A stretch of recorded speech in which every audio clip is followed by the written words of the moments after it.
Dans les archives paroissiales de la Louisiane, une ligne griffonnée à l'encre pâle raconte qu'en février 1843, 7 hommes furent pendus au lever du jour dans la propriété du colonel Édouard Beaumont. Le registre ne mentionne ni leur nom, ni les raisons de leur exécution. 3 semaines plus tard, le colonel était mort. Sa femme avait disparu. Et leur fils unique fut retrouvé pendu dans les écuries, les mains encore chaudes.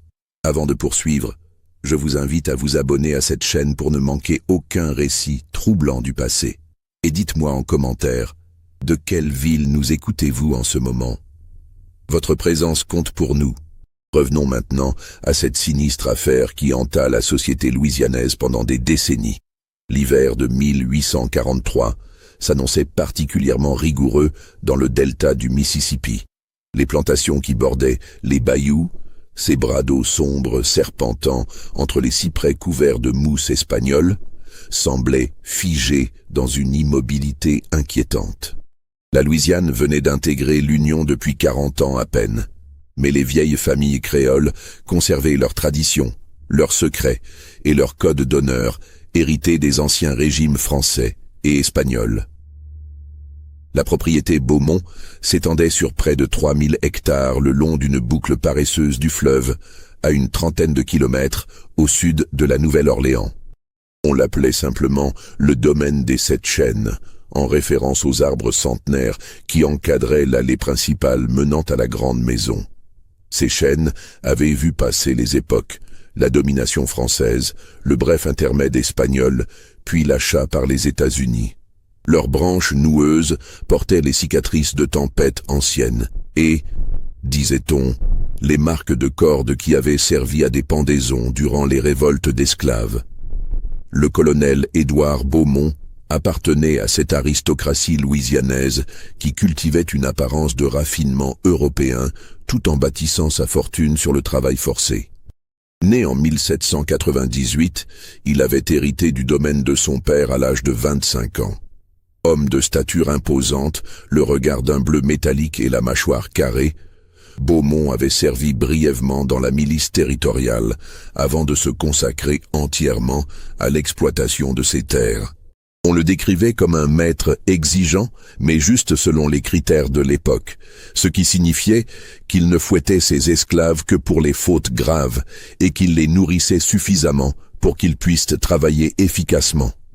La grande maison, construite dans le style néoclassique si prisé des planteurs créoles, se dressait sur des pilotis de briques rouges, protégés des crues par une élévation de 3 mètres. Ces galeries à colonnes blanches encerclaient le bâtiment, offrant de l'ombre durant les étés étouffants. Les volets verts se fermaient contre les tempêtes et la chaleur.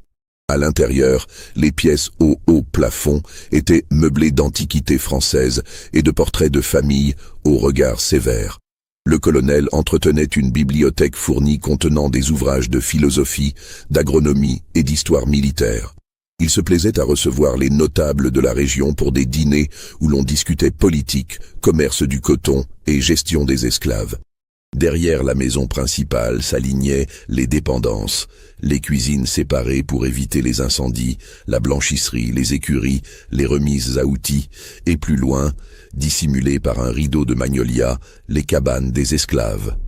2 rangées de structures en bois brut, sans fenêtres véritables, où s'entassaient les 130 âmes qui faisaient tourner le domaine. Entre ces habitations et les champs de coton s'étendait une zone de transition. Les ateliers de forge, la tonnellerie, l'infirmerie rudimentaire, où un médecin venait une fois par mois examiner les esclaves malades pour s'assurer qu'ils pouvaient reprendre le travail. La société louisianaise de cette époque obéissait à des règles tacites mais inflexibles. Les planteurs formaient une aristocratie fermée, se mariant entre eux, partageant les mêmes intérêts économiques et les mêmes préjugés raciaux. Leur richesse reposait entièrement sur l'institution de l'esclavage, et toute remise en question de ce système équivalait à une trahison. Les abolitionnistes du Nord étaient considérés comme des agitateurs dangereux, des idéalistes ignorants qui ne comprenaient pas les réalités économiques du Sud. Dans les salons, on défendait l'esclavage comme une institution bienveillante, presque charitable, qui apportait la civilisation à des peuples sauvages. Cette rhétorique permettait de dormir tranquille, malgré les cris qui montaient parfois des cabanes d'esclaves. Le colonel Beaumont épousait parfaitement cette mentalité, du moins en apparence. Il siégeait au conseil paroissial, contribuait généreusement à l'église catholique locale et participait aux milices qui traquaient les esclaves fugitifs. Sa réputation était celle d'un homme d'ordre, respecté sinon aimé. Pourtant, ceux qui le connaissaient intimement percevaient quelque chose d'étrange dans son comportement, une tension sous-jacente, comme une corde trop tendue sur le point de se rompre. Tout bascula durant l'été de 1842, lorsque le colonel Beaumont se rendit à la Nouvelle-Orléans pour l'une de ses visites trimestrielles. Ses voyages suivaient toujours le même rituel. Il inspectait ses comptes chez son agent de change, achetait des provisions qu'on ne trouvait pas à la campagne, assistait à un spectacle au théâtre français et passait la nuit dans sa maison de ville du quartier français. Cette fois, il revint avec une épouse. La nouvelle se répandit comme une traînée de poudre dans la paroisse. Le colonel Beaumont, qui approchait ses 45 ans et que l'on croyait définitivement installé dans le célibat, avait épousé une jeune femme de 22 ans lors d'une cérémonie précipitée dans une petite église du Vieux Carré. L'affaire avait été menée avec une discrétion inhabituelle, sans les festivités habituelles, sans les invitations aux familles influentes. Seuls 2 témoins de rencontre avaient assisté à l'union. La mariée s'appelait Célestine Lavallière. Elle venait, disait-on, d'une famille créole désargentée de la Martinique, arrivée à la Nouvelle-Orléans quelques mois plus tôt. Son histoire était vague. Orpheline depuis l'enfance, élevée dans un couvent, elle avait vécu chez une tante jusqu'à la mort de celle-ci. Le colonel l'aurait rencontrée lors d'un concert de bienfaisance. Leur mariage rapide suscitait les commérages les plus divers. Lorsque le couple arriva au domaine des 7 Chênes par une chaude soirée d'août, les esclaves alignés dans l'allée pour accueillir leur nouvelle maîtresse furent frappés par son apparence. Célestine Beaumont était d'une beauté troublante, presque dérangeante. Sa peau avait cette teinte dorée caractéristique des créoles, ses cheveux noirs cascadaient en boucles épaisses jusqu'au milieu de son dos et ses yeux sombres semblaient contenir une profondeur insondable. Mais ce n'était pas seulement sa beauté physique qui attirait l'attention. Il émanait d'elle une présence magnétique, une assurance qui contrastait avec la jeunesse de ses traits. Dès son arrivée, Célestine prit possession de la maison avec une autorité surprenante. Elle réorganisa les pièces, fit déplacer les meubles, congédia la vieille gouvernante qui dirigeait la maisonnée depuis 20 ans et la remplaça par une femme mulâtre qu'elle avait amenée de la Nouvelle-Orléans. Cette nouvelle gouvernante, nommée Joséphine, était une femme silencieuse au regard intelligent qui semblait comprendre les désirs de sa maîtresse avant même qu'ils soient exprimés. Les premières semaines furent relativement paisibles. Le colonel semblait transformé par son mariage. On le voyait sourire plus souvent. Son pas était plus léger, et il passait ses soirées en compagnie de sa jeune épouse sur la galerie, buvant du porto en contemplant les eaux sombres du bayou.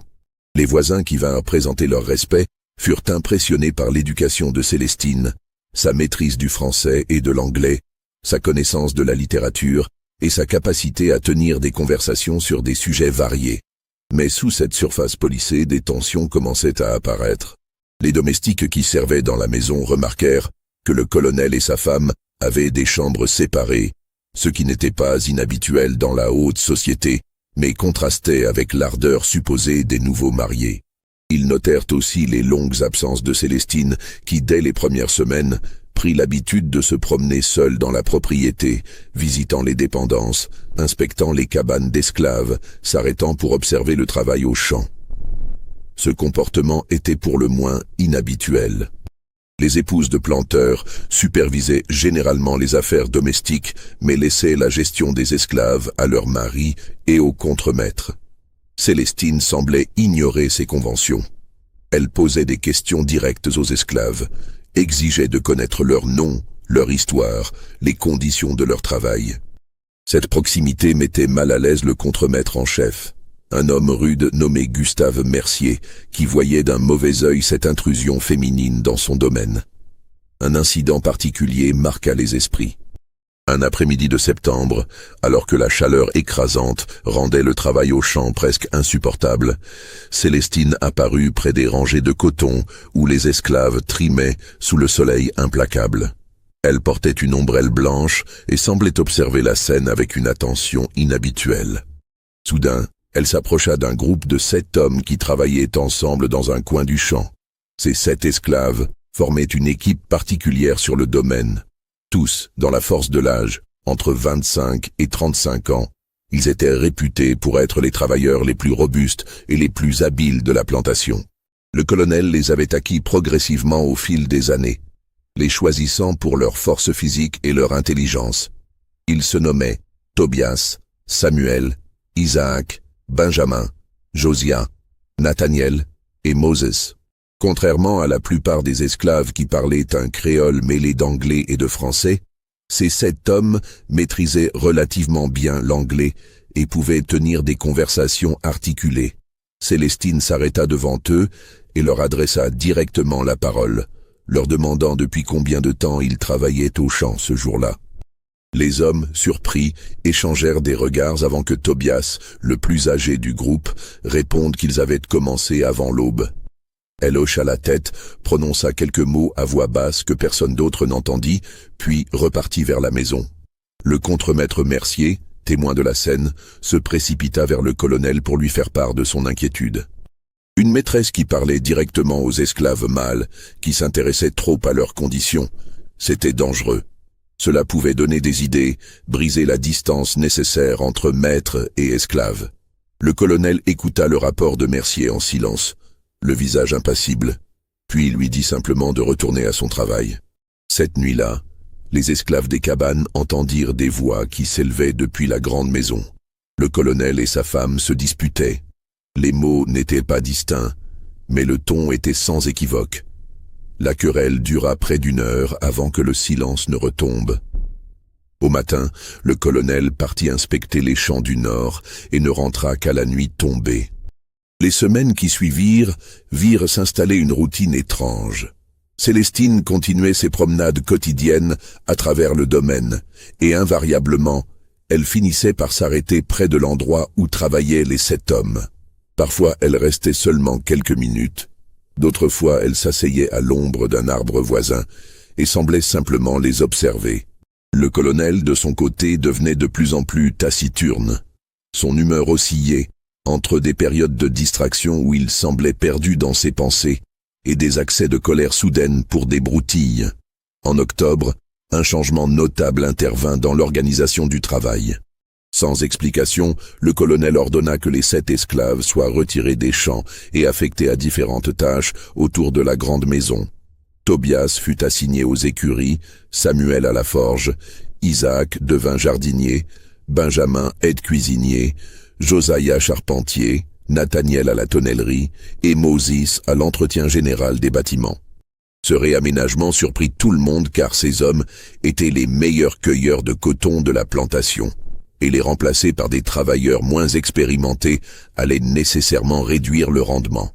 Mercier, le contremaître, protesta vigoureusement. C'était une folie économique, argumenta-t-il. La saison de récolte battait son plein, et retirer cet homme robuste des champs pour les affecter à des tâches secondaires allait coûter cher au domaine. Le colonel le fit taire d'un geste sec et ordonna que ses instructions soient suivies immédiatement. Ce qui se passa ensuite reste l'un des aspects les plus troublants de cette histoire. Les 7 hommes, désormais installés dans des cabanes plus proches de la grande maison, commencèrent à vivre dans une sorte de zone intermédiaire entre le monde des esclaves et celui des maîtres. Ils ne mangeaient plus avec les autres esclaves, mais recevaient leur nourriture directement de la cuisine principale. Leurs vêtements furent remplacés par des habits de meilleure qualité. On leur permit de se laver quotidiennement, privilège rare pour des esclaves. Les autres esclaves observaient ces changements avec un mélange de perplexité et de méfiance. Dans la hiérarchie complexe qui existait au sein de la population servile, ces 7 hommes occupaient maintenant une position ambiguë qui les isolait de leurs compagnons. Certains murmuraient qu'ils étaient devenus des favoris de la maîtresse. D'autres évoquaient des raisons plus sinistres. Si ce récit vous fascine et vous intrigue, n'hésitez pas à laisser un commentaire en nous disant ce que vous pensez qu'il s'est réellement passé au domaine des 7 chênes. Et appuyez sur le bouton d'abonnement pour ne manquer aucun de nos récits historiques troublants. Mais l'histoire prend maintenant un tour encore plus étrange. L'automne glissa vers l'hiver avec une lenteur inhabituelle. Les températures restèrent douces jusqu'en novembre, et les bayous ne connurent pas leur gel habituel. Cette anomalie climatique fut interprétée par certains comme un mauvais présage. Les vieilles esclaves qui pratiquaient encore discrètement les rituels vaudous apportés d'Afrique parlaient à voix basse d'un déséquilibre dans l'ordre naturel des choses. Ce qui se passait dans la grande maison alimentait les rumeurs les plus folles. Les domestiques qui servaient les repas rapportaient que le colonel et sa femme prenaient désormais leur dîner dans un silence presque total, interrompu seulement par les bruits de couverts contre la porcelaine. Le colonel buvait davantage qu'avant, vidant bouteille après bouteille de cognac dans son bureau où il s'enfermait chaque soir après le souper. Célestine, de son côté, semblait s'épanouir. Sa beauté prenait une qualité presque lumineuse et son autorité sur la maisonnée ne cessait de croître. Elle avait pris l'habitude de faire venir les 7 hommes un par un dans la maison pour diverses tâches. Réparer une fenêtre, déplacer un meuble, porter des caisses au grenier. Ces visites se prolongeaient parfois pendant des heures sans que personne ne sache exactement ce que faisaient ces hommes à l'intérieur. La gouvernante Joséphine servait d'intermédiaire entre Célestine et les 7 esclaves.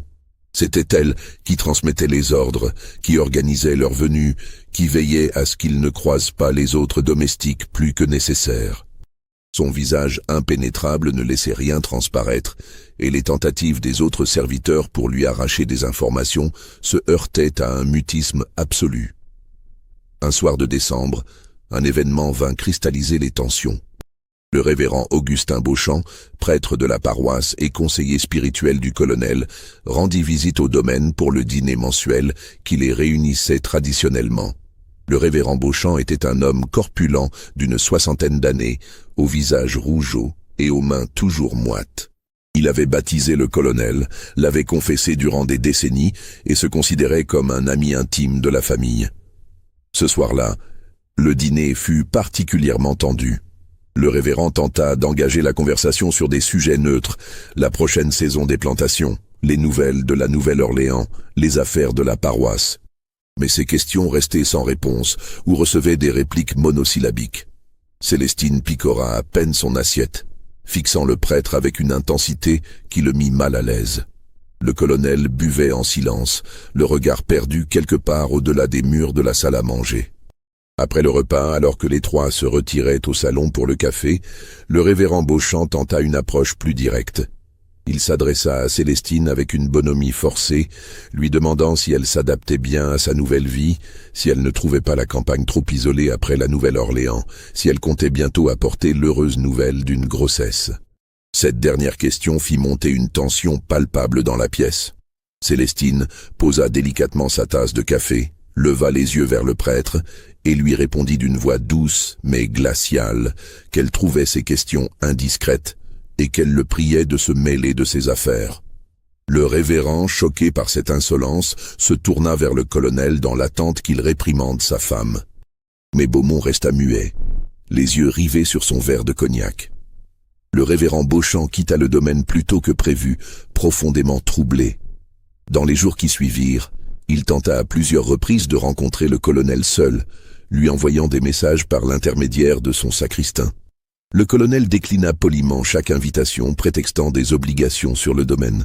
Cette rupture avec son confesseur habituel fut remarquée par la communauté catholique locale et alimenta encore davantage les spéculations. Décembre s'écoula dans une atmosphère de plus en plus oppressante. Les esclaves qui travaillaient près de la grande maison rapportaient des faits étranges. Des lumières qui restaient allumées jusqu'à des heures tardives dans différentes pièces. Des silhouettes qui se déplaçaient derrière les fenêtres à des moments inhabituels. Des sons de voix multiples venant de la maison, alors que seul le colonel, sa femme et quelques domestiques étaient censés s'y trouver. Un incident particulier glaça les sangs.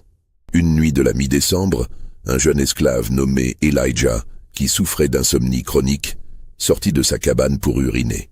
En revenant, il aperçut une procession étrange. Les 7 hommes marchaient en file indienne depuis leur cabane vers la grande maison, guidés par Joséphine qui portait une lanterne. Ils entrèrent par la porte de service et disparurent à l'intérieur. Elijah attendit, caché derrière un arbre, pour voir combien de temps il resterait.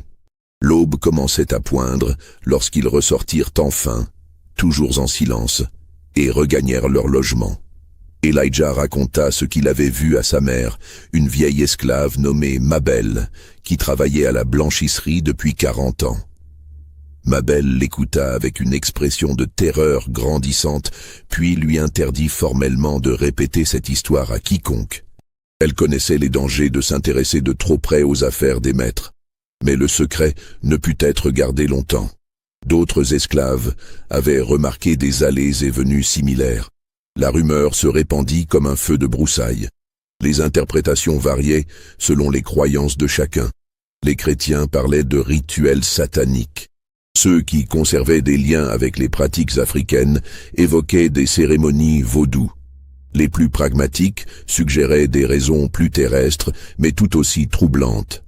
Peut-être la maîtresse utilisait-elle ces hommes pour des tâches domestiques nocturnes, ou peut-être servait-il de garde personnel contre une menace inconnue.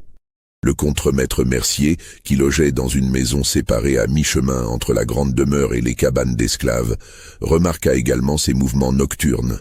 Contrairement aux esclaves qui devaient garder le silence par peur des représailles, Mercier avait l'autorité nécessaire pour demander des explications.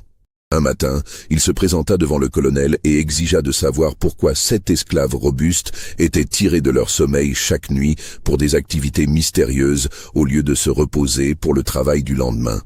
La réaction du colonel fut terrifiante dans sa froideur. Il regarda Mercier longuement sans ciller, puis lui dit d'une voix plate que ce qui se passait dans sa maison ne regardait personne d'autre que lui. Il ajouta que si Mercier tenait à son emploi et à sa sécurité, il avait intérêt à oublier ce qu'il avait vu et à faire en sorte que les autres esclaves fassent de même. Le contremaître, qui avait affronté des esclaves rebelles, des tempêtes dévastatrices et des épidémies de fièvre jaune sans fléchir, sentit pour la première fois de sa vie une peur viscérale devant un homme qu'il croyait connaître. Le Noël de 1842 fut le plus lugubre que le domaine des 7 chênes ait jamais connu. Traditionnellement, le colonel accordait quelques jours de repos à ses esclaves durant les fêtes, distribuait des rations supplémentaires de nourriture et permettait même une fête modeste avec de la musique et de la danse. Cette année-là, rien de tout cela ne se produisit. Le travail continua comme si de rien n'était, et la grande maison resta plongée dans un silence de tombeau. Le colonel ne reçut aucune des familles voisines qui venaient habituellement lui présenter leurs vœux. Il déclina toutes les invitations aux festivités organisées dans les plantations environnantes. Célestine et lui passèrent la journée de Noël cloîtrés dans la maison, et les domestiques qui servirent le repas rapportèrent qu'aucun des deux n'avait prononcé un seul mot. Le 1er janvier 1843 marqua le début de ce qui serait plus tard appelé l'hiver maudit. Les températures chutèrent brutalement, amenant un froid inhabituel pour la Louisiane. Le bayou gela sur ses bords, phénomène rare qui terrifia les esclaves superstitieux. Les oiseaux migrateurs, qui auraient dû être partis depuis longtemps, restaient étrangement silencieux dans les arbres. Même les alligators, habituellement actifs, semblaient avoir disparu des eaux sombres. C'est dans ce contexte glacial que les événements prirent une tournure encore plus inquiétante. Le colonel, qui jusqu'alors conservait au moins une façade de fonctionnement normal durant la journée, commença à manifester des signes d'effondrement psychologique. Il négligeait les affaires du domaine, laissant s'accumuler la correspondance avec ses agents commerciaux, ignorant les rapports financiers, oubliant de donner des instructions pour les plantations de la saison à venir. Son apparence physique se détériorait rapidement. En l'espace de quelques semaines, il perdit du poids de manière visible, Son visage se creusa. Des cernes violacées apparurent sous ses yeux. Il ne se rasait plus quotidiennement. Sa barbe poussait en plaques inégales, ses cheveux restaient mal coiffés. Les rares fois où il sortait de la maison, il marchait d'un pas hésitant, comme un homme beaucoup plus vieux que ses 45 ans. Ses accès de rage devinrent plus fréquents et plus violents. Un jour, il frappa un domestique qui avait simplement demandé s'il fallait commander plus de provisions. Une autre fois, il brisa un service de porcelaine complet en le jetant contre un mur. Ces explosions étaient suivies de longues périodes de prostration où il restait assis dans son bureau, le regard vide, une bouteille de cognac à portée de main. Pendant ce temps, Célestine semblait rayonner d'une énergie nouvelle. Elle avait pris en main toutes les décisions concernant la maison, donnant des ordres aux domestiques, réorganisant l'ameublement, faisant venir des commerçants de la Nouvelle-Orléans pour acheter de nouveaux tissus, de la vaisselle, des objets de décoration. Elle se comportait comme si elle était seule maîtresse du domaine, comme si le colonel n'existait plus. Les visites nocturnes des 7 hommes à la grande maison se poursuivaient avec une régularité troublante. Maintenant, elles avaient lieu presque chaque nuit, et leur durée s'allongeait progressivement. Certaines nuits, les hommes ne ressortaient qu'au lever du soleil, juste à temps pour commencer leur journée de travail. Leur apparence physique changeait également. Malgré le manque de sommeil, ils semblaient en meilleure santé que jamais, leurs muscles se développaient, leur peau luisait, leurs yeux brillaient d'un éclat particulier. Ce contraste avec le déclin visible du colonel ne passait pas inaperçu. Les esclaves les plus âgés, qui avaient vu des générations de maîtres et d'esclaves se succéder, murmuraient que quelque chose d'anormal se produisait, que l'ordre naturel des choses était inversé.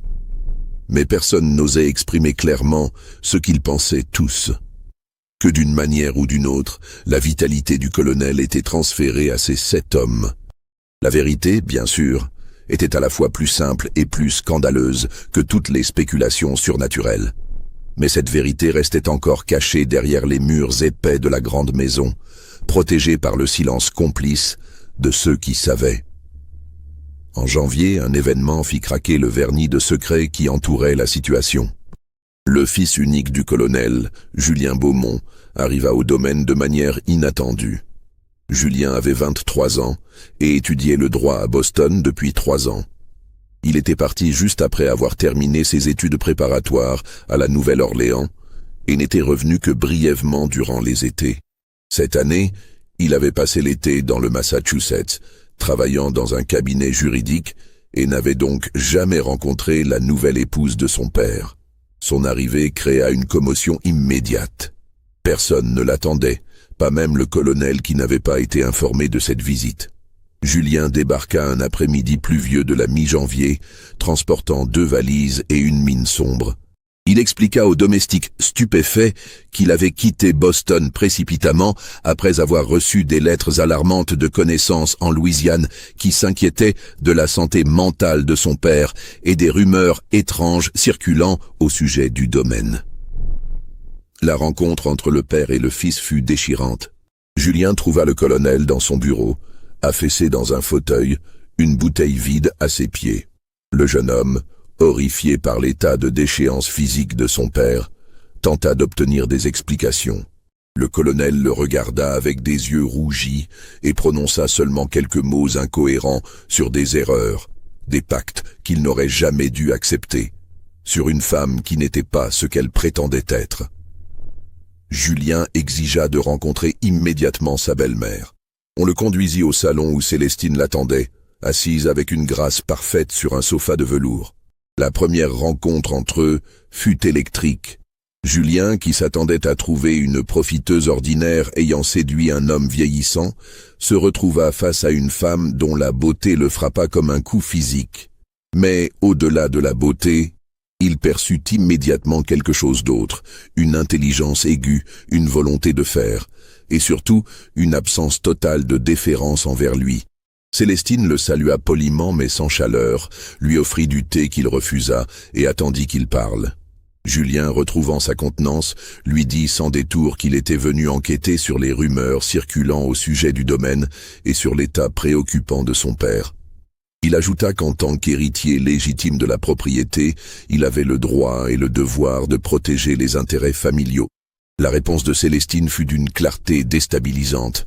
Elle lui expliqua calmement que son père était l'unique maître du domaine, que leurs arrangements privés ne regardaient personne d'autre, et que si Julien trouvait la situation inconfortable, il était libre de repartir à Boston immédiatement. Cette insolence aurait mérité une gifle dans la société louisianaise de l'époque, mais quelque chose dans le regard de Célestine dissuada Julien de toute réaction violente. Le jeune homme décida de rester et d'observer. Durant les jours qui suivirent, il explora méthodiquement le domaine, interrogea discrètement les domestiques, parla avec le contremaître Mercier, inspecta les livres de comptes. Ce qu'il découvrit le troubla profondément. Le domaine, autrefois si bien organisé, sombrait dans le chaos administratif. Les dettes s'accumulaient, les créanciers envoyaient des lettres de plus en plus pressantes, les récoltes n'avaient pas été commercialisées correctement. Mais ce qui l'alarma le plus fut ce qu'il apprit sur les 7 esclaves et leurs visites nocturnes à la grande maison.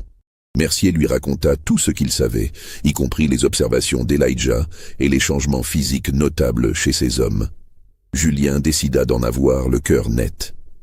Une nuit, il se cacha dans une remise proche de la maison et attendit. Vers minuit, il vit Joséphine sortir avec sa lanterne et se diriger vers les cabanes des 7 hommes. Peu après, la procession familière se mit en marche. Les hommes entrèrent dans la maison par la porte de service. Julien attendit quelques minutes, puis se glissa jusqu'à une fenêtre du rez-de-chaussée dont il savait que le volet fermait mal. À travers la fente, il put apercevoir une partie du salon principal. Ce qu'il vit le laissa pétrifié. Les 7 hommes étaient assis autour d'une grande table, non pas comme des esclaves, mais comme des invités. Célestine présidait à un bout de la table, vêtue d'une robe de soie qui brillait à la lumière des chandeliers. Le colonel était là aussi, affalé dans un fauteuil à l'écart, observant la scène avec un regard vide. Sur la table s'étalait un festin. Viande rôtie, fruits, vin fin, pâtisserie.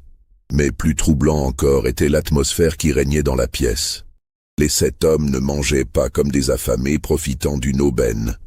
Ils conversaient avec Célestine dans un français parfait, discutant de sujets divers avec une aisance qui contrastait totalement avec leur statut d'esclave. Célestine riait à leurs remarques, leur servait elle-même du vin, les touchait familièrement sur l'épaule ou la main. Julien, le sang bouillonnant de rage et d'incrédulité, dut se mordre la main pour ne pas crier. Il resta là pendant plus d'1 heure, incapable de détacher ses yeux de cette scène qui brisait toutes les lois sociales de son époque.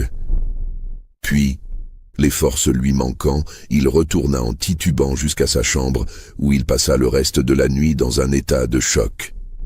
Au matin, Julien confronta son père. Il fit irruption dans le bureau du colonel et exigea des explications sur ce qu'il avait vu. Le colonel, encore ivre de la veille, le regarda avec un mélange de honte et de défaite. Ce qui suivit fut une confession fragmentée, incohérente, mais qui révélait l'essentiel d'une vérité monstrueuse. Célestine n'était pas qui elle prétendait être. Elle n'était pas une orpheline créole de la Martinique. Elle était une affranchie, la fille illégitime d'un planteur blanc et d'une esclave mulâtre. Elle avait grandi dans un environnement qui lui avait permis de recevoir une éducation exceptionnelle, cachée aux yeux de la société. À la mort de son père biologique, elle s'était retrouvée sans protection légale, malgré son éducation, menacée d'être réduite en esclavage par les héritiers légitimes qui contestaient son statut d'affranchie. Le colonel l'avait rencontrée dans des circonstances qu'il refusait de détailler. Fou de désir pour cette femme qui incarnait à ses yeux une beauté interdite, il lui avait proposé le mariage. Mais Célestine avait posé des conditions. Elle voulait être maîtresse absolue du domaine après le mariage. Elle exigeait que cet homme de son choix soit acheté ou transféré à la plantation. Et surtout, elle demandait que le colonel accepte un arrangement conjugal très particulier. Le vieux Beaumont s'arrêta là, incapable de continuer. Mais Julien n'avait pas besoin d'en entendre plus. Il comprenait maintenant. Sa belle-mère utilisait ces 7 esclaves comme... Il ne pouvait même pas former le mot dans son esprit, tant la réalité était révoltante selon les standards de son époque. Et le colonel avait accepté. Par désir, par faiblesse, par une forme de folie. Il avait accepté de partager sa femme avec 7 esclaves en échange de l'illusion de posséder une beauté inaccessible. Il avait accepté de regarder sa propre humiliation se dérouler sous son toit, nuit après nuit. Et maintenant, rongé par la honte et l'alcool, il se mourait lentement dans sa propre maison. Julien sortit du bureau en chancelant, submergé par le dégoût et la colère. Sa première impulsion fut de partir immédiatement, de laisser son père à son sort sordide, de couper tous les liens avec cette famille déshonorée. Mais une autre partie de lui, celle qui avait été élevée dans les valeurs de l'honneur sudiste, exigeait qu'il agisse pour restaurer la dignité du nom Beaumont. Il passa les jours suivants à élaborer un plan. Il ne pouvait pas simplement chasser Célestine. Elle était légalement l'épouse du colonel et avait des droits. Il ne pouvait pas non plus divulguer publiquement ce qui se passait au domaine sans couvrir la famille de honte et détruire définitivement leur réputation. Il devait trouver une solution qui éliminerait le problème tout en préservant les apparences. Sa décision fut aussi brutale qu'inévitable. Les 7 esclaves devaient disparaître. Sans eux, Célestine perdrait son pouvoir sur le colonel. Et sans témoin de ce qui s'était passé, le secret pourrait être enterré. Quant à Célestine elle-même, il trouverait un moyen de la forcer à quitter le domaine, peut-être en la menaçant de révéler sa véritable origine, ce qui l'exposerait à être réduite à nouveau en esclavage. Julien prit contact avec Mercier et quelques-uns des esclaves les plus loyaux au domaine, ceux qui avaient ressenti l'humiliation de voir 7 de leurs compagnons recevoir un traitement privilégié. Il leur fit comprendre, sans entrer dans les détails, que ces 7 hommes représentaient une menace pour l'ordre de la plantation et devaient être éliminés. Dans une société où la pendaison d'esclaves rebelles était courante et légale, cette proposition ne choqua personne. Le piège fut tendu avec soin. On répandit la rumeur parmi les esclaves que les 7 hommes complotaient une révolte, qu'ils avaient été entendus parlant de tuer le colonel et de prendre le contrôle du domaine. Des témoins furent soudoyés pour confirmer ces accusations. Des armes furent cachées dans les cabanes des accusés. En quelques jours, un dossier accablant fut constitué. Le colonel, dans son état de délabrement mental, signa sans résistance l'ordre d'exécution. Il ne posa aucune question, n'exigea aucune preuve. Peut-être voyait-il dans cette solution une libération, une fin à son calvaire. Ou peut-être était-il déjà trop détruit psychologiquement pour comprendre ce qu'il faisait. Célestine comprit immédiatement ce qui se tramait. Elle tenta de parler au colonel, mais il refusa de la voir. Elle essaya d'intervenir auprès de Julien, mais le jeune homme la repoussa avec une violence contenue. Elle envoya Joséphine avertir les 7 hommes du danger, mais il était trop tard. Mercier et ses hommes les arrêtèrent dans la nuit, les enchaînèrent et les enfermèrent dans une grange en attendant l'exécution prévue pour l'aube. Cette nuit-là fut la plus longue que le domaine des 7 chênes ait jamais connue. Célestine resta éveillée dans sa chambre, immobile comme une statue. Le colonel but jusqu'à perdre conscience dans son bureau. Julien marcha de long en large dans sa chambre, essayant de se convaincre qu'il faisait ce qu'il fallait. Dans leur cabane, les esclaves se terraient en silence, terrifiés par ce qui allait se passer. Dans la grange, les 7 hommes attendaient leur mort. Selon les témoignages qui filtrèrent plus tard, ils ne crièrent pas, ne supplièrent pas. Ils restèrent silencieux et dignes jusqu'au bout, comme s'ils avaient toujours su que leur situation exceptionnelle ne pouvait se terminer que tragiquement. L'aube du 10 février 1843 se leva dans un ciel d'un gris de plomb. Un froid sec mordait l'air et une brume épaisse flottait au-dessus des champs gelés. Les esclaves furent sortis de force de leur cabane et rassemblés autour des 7 chênes centenaires qui donnaient son nom au domaine. Mercier avait tout organisé avec une efficacité brutale. 7 cordes avaient été préparées, 7 nœuds coulant soigneusement confectionnés. Les hommes furent amenés un par un depuis la grange, enchaînés aux poignets et aux chevilles. Ils marchèrent tête haute entre la haie d'esclaves forcés d'assister à l'exécution. Le colonel devait être présent, comme l'exigeait la loi, mais il fallut le porter pratiquement jusqu'au lieu du supplice. Il tenait à peine debout, soutenu par 2 domestiques, le regard vague et la bouche entr'ouverte. Julien se tenait à côté de lui, le visage fermé, les mâchoires crispées. Célestine apparut soudain à la porte de la grande maison.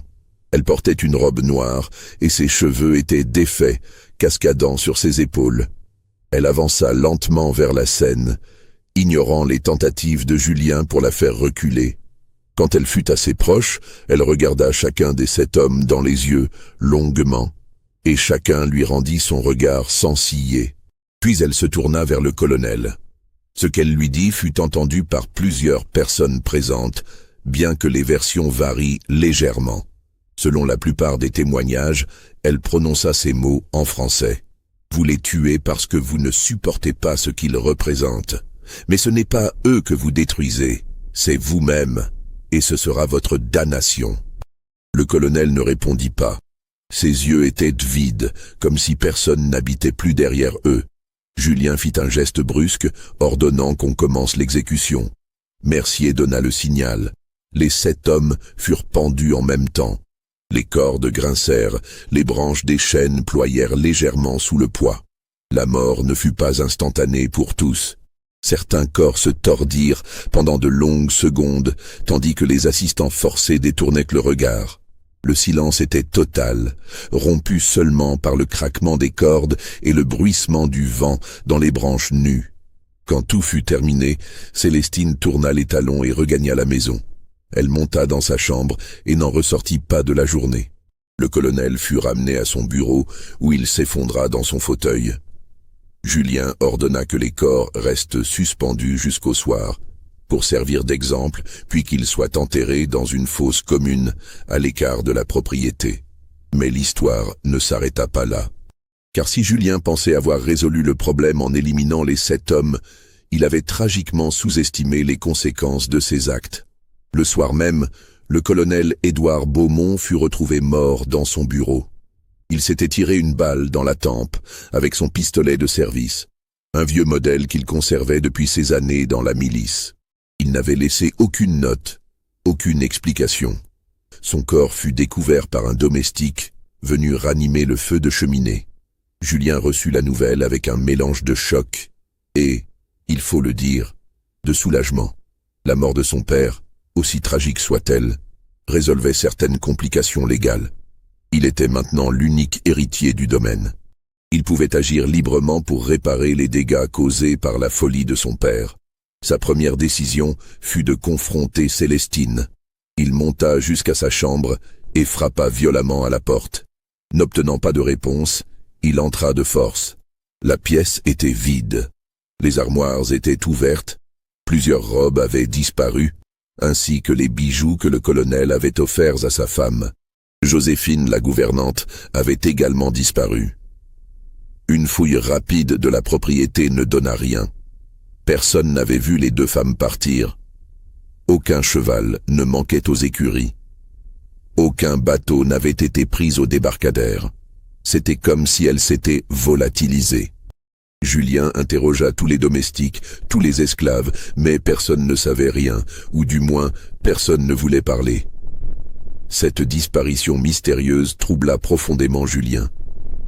Il fit venir le shérif de la paroisse, signala la fuite de 2 femmes potentiellement dangereuses, mais les recherches ne donnèrent aucun résultat.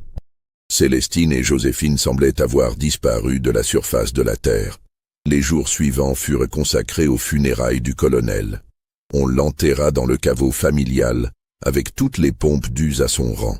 Le révérend Beauchamp présida la cérémonie, prononçant un éloge funèbre convenu sur un homme qu'il avait cessé de comprendre dans les derniers mois de sa vie. Les voisins vinrent présenter leurs condoléances à Julien, murmurant entre eux sur l'étrangeté des événements récents au domaine des 7 chênes. Julien, désormais maître des lieux, s'efforça de ramener l'ordre et la normalité. Il audita les comptes, régla les dettes les plus urgentes, réorganisa le travail aux champs. Il congédia certains esclaves qu'il jugeait trop proches de Célestine et en acheta de nouveaux. Il fit nettoyer la grande maison de fond en comble, comme pour en chasser les fantômes des mois écoulés. Mais quelque chose en lui avait changé. Les domestiques qui le servaient remarquèrent qu'il dormait mal, qu'il se réveillait en sursaut la nuit, qu'il parlait tout seul dans son bureau. Il buvait de plus en plus, reproduisant sans s'en rendre compte le comportement de son père dans ces derniers jours. 2 semaines après la mort du colonel, Mercier vint trouver Julien avec une nouvelle inquiétante. Des esclaves rapportaient avoir vu des silhouettes près de la fosse commune où les 7 hommes avaient été enterrés. Certains prétendaient avoir entendu des voix dans la nuit, des murmures qui semblaient de venir de sous la terre. Julien rejeta ces histoires comme des superstitions stupides. Mais la nuit suivante, incapable de dormir, il se leva et regarda par la fenêtre de sa chambre. Au loin, près de la lisière du bois où se trouvait la fosse, il crut voir une lumière, une lueur tremblante comme celle d'une lanterne. Son cœur se mit à battre plus vite. Il s'habilla rapidement, prit un fusil et sortit dans la nuit glaciale. Il marcha pendant près de 20 minutes à travers les champs gelés, la lumière guidant ses pas. Mais quand il arriva près de la fosse, il n'y avait rien. Personne. Juste le vent qui gémissait dans les arbres nus et la terre fraîchement retournée sous laquelle reposaient les 7 corps. Julien resta là, haletant, le fusil braqué devant lui, scrutant les ombres. Puis il entendit quelque chose, un son si faible qu'il crut d'abord l'avoir imaginé. Mais non, c'était bien là. Un murmure. Non, plusieurs murmures.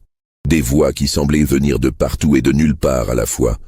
Il recula précipitamment, manqua trébucher, puis se mit à courir vers la maison.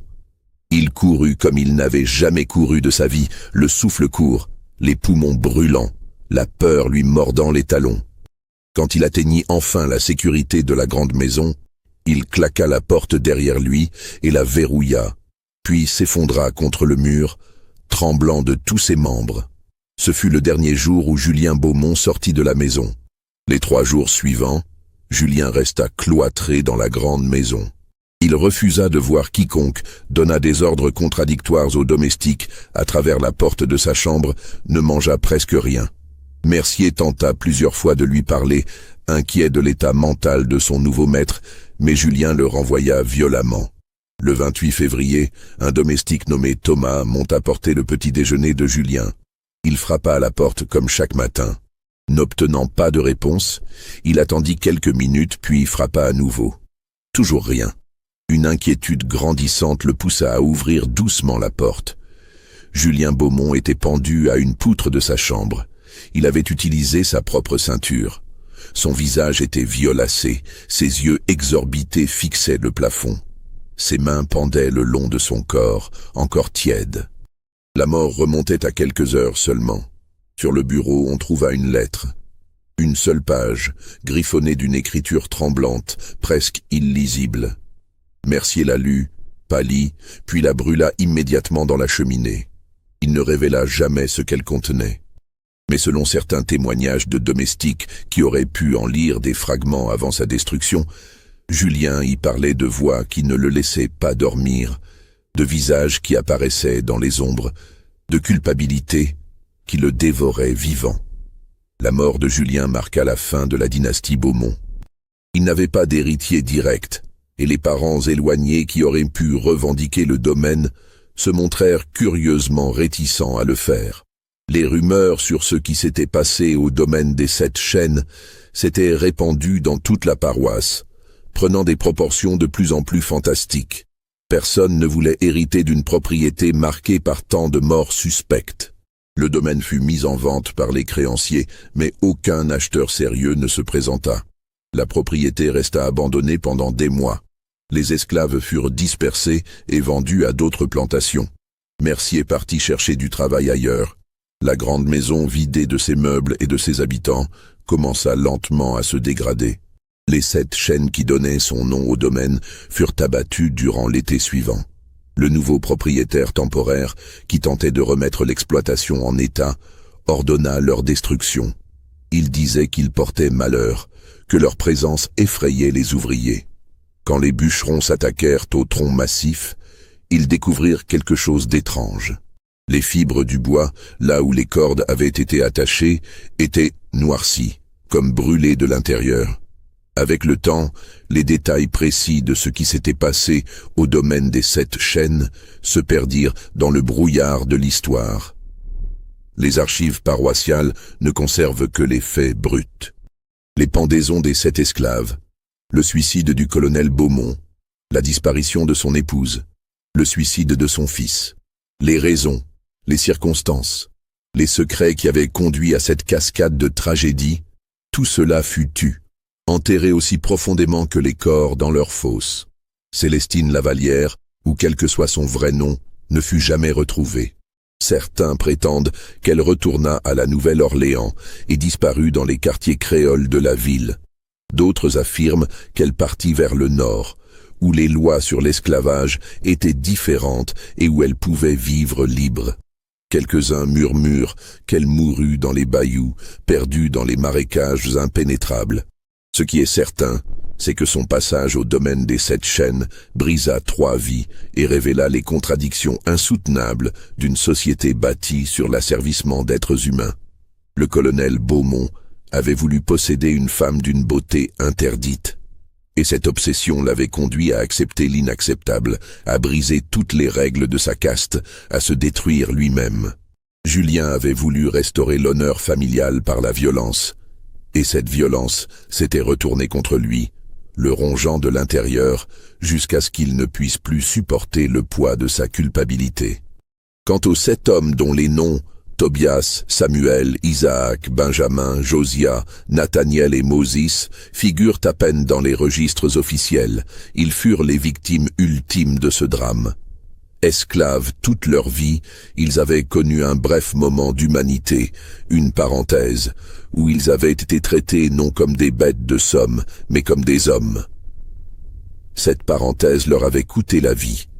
Les histoires que les vieux esclaves racontaient par la suite, transmises de génération en génération, parlaient de ces 7 hommes comme de martyrs, des symboles de la révolte silencieuse contre l'ordre établi. Ils disaient que leur esprit hantait encore les lieux où s'était dressé le domaine des 7 chênes, qu'on pouvait parfois les voir marcher en procession silencieuse dans les nuits sans lune. Mais la vérité était sans doute plus simple et plus désolante. 7 hommes étaient morts parce qu'ils avaient osé, même brièvement, même dans des circonstances troubles, vivre au-delà de la place que la société leur assignait. Ils avaient payé cette transgression de leur vie, pendus à l'aube d'un matin d'hiver glacial, tandis que leurs compagnons d'esclavage étaient forcés de regarder. Le domaine des 7 chênes finit par être racheté dans les années 1850 par un investisseur du Nord qui n'avait jamais entendu parler de son histoire. Il fit démolir la grande maison et construisit une nouvelle exploitation, plus moderne, sans le faste créole de l'ancienne demeure. Les cabanes d'esclaves furent brûlées. La fosse commune fut recouverte et oubliée. Aujourd'hui, il ne reste presque rien de ce qui fut le domaine de la famille Beaumont. Le terrain appartient à une compagnie qui y cultive industriellement de la canne à sucre. Les visiteurs qui passent par là ne voient qu'une étendue monotone de champs cultivés, sans histoire, sans mémoire. Seuls quelques historiens locaux connaissent encore les événements de 1843, et ils en parlent rarement, tant l'histoire est troublante et ambiguë, car comment juger ce qui s'est passé ? Le colonel Beaumont était-il un homme progressiste qui avait osé défier les tabous raciaux de son époque, ou un obsédé qui avait sacrifié sa dignité et celle de sa famille à une passion dévastatrice ? Célestine était-elle une victime du système esclavagiste qui avait utilisé les seules armes à sa disposition pour survivre et conquérir un semblant de pouvoir, ou une manipulatrice cynique qui avait exploité le désir d'un homme pour son propre bénéfice ? Julien était-il un fils dévoué essayant de protéger l'honneur familial, ou un meurtrier qui avait fait exécuter 7 innocents pour préserver l'ordre social établi ? Ces questions n'ont pas de réponse simple. L'histoire du domaine des 7 chênes révèle les contradictions profondes de la société sudiste d'avant la guerre de sécession. Une société qui prêchait l'honneur et la dignité tout en reposant sur l'asservissement brutal de millions d'êtres humains. Une société qui défendait la pureté raciale tout en produisant d'innombrables enfants métis par le viol systématique de femmes esclaves. Une société qui se croyait civilisée tout en pratiquant des pendaisons publiques pour terroriser les opprimés. Vous venez d'écouter l'histoire vraie ou presque vraie du colonel Beaumont et des 7 esclaves qui partagèrent sa femme.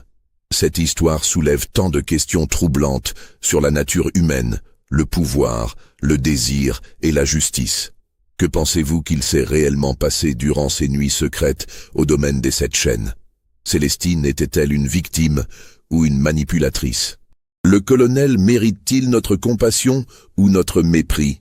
Dites-nous ce que vous en pensez dans les commentaires. Et si cette histoire vous a captivé et troublé, abonnez-vous à notre chaîne pour découvrir d'autres récits oubliés du passé. Ces histoires que l'histoire officielle préfère parfois taire. Partagez cette vidéo avec ceux qui aiment les mystères sombres et les vérités inconfortables. Car c'est en regardant en face les aspects les plus troublants de notre passé que nous pouvons peut-être mieux comprendre notre présent. L'histoire du domaine des 7 chênes n'est pas seulement une tragédie individuelle. C'est le reflet d'un système entier, d'une société entière qui portait en elle les germes de sa propre destruction. Et maintenant, alors que la nuit tombe sur ces terres qui furent autrefois le théâtre de tant de souffrances, on peut se demander si les voix de ceux qui moururent là-bas trouvent parfois encore un écho dans le murmure du vent entre les cannes à sucre.